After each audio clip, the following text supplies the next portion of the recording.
we saw several hundred pitches last year, several hundred. And the ones that got me excited were the ones where I could see myself in their future. And so what are the strategies to do that, where it's more than we need money, we need, connections? What are some techniques that really sort of break through that clutter? So money is an interesting question because I don't have any investments of any kind because otherwise I would go crazy. But money is a shorthand that means different things to different people.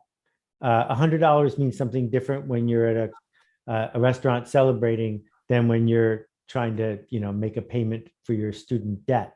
Same $100, but the story feels different. So when you show up and say, I need $2 million, what does that even mean to the person who heard you say it? Right.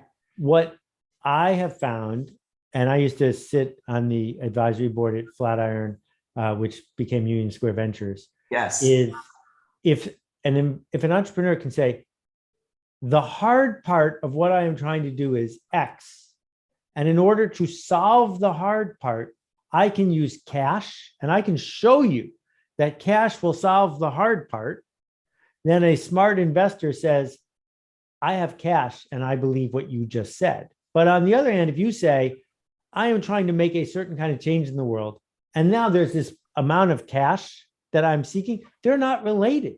Right. And most of the small businesses that I encounter should not raise money, cannot raise money. And if they do raise money, they're just going to fail even more dramatically. Because just because it's important to you that you earn a fair living while you're doing this project you care about, doesn't mean it's important to anyone else. And so, yeah, I'm going to open a chicken restaurant on the corner of this street and that street, and I need $2 million to get started.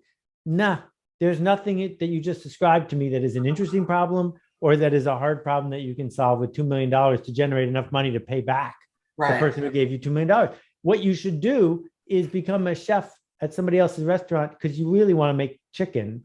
You don't really want to run a business.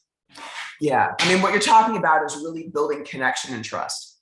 Yeah. Because the money game is really a relationship game. And money is the cost of entry, right? It's interesting. One of our entrepreneurs, Seth, when I first met him, so during COVID, a lot of things happened, right? We all had the dark night of the soul, and we were, alone or with people we weren't sure about. And then George Floyd happened. And so one of the companies that we invested in, when I met him the first time, he said, when George Floyd happened, I had a panic attack.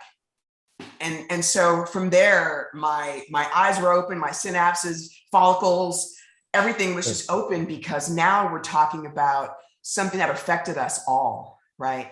And so what seems to be happening, right? This is my my conclusion is we've moved away from wanting to have these vapid elevator pitches to wanting to have an emotional, especially if you're a woman and a person of color or LGBTQ, you're bringing to bear a different perspective on the world.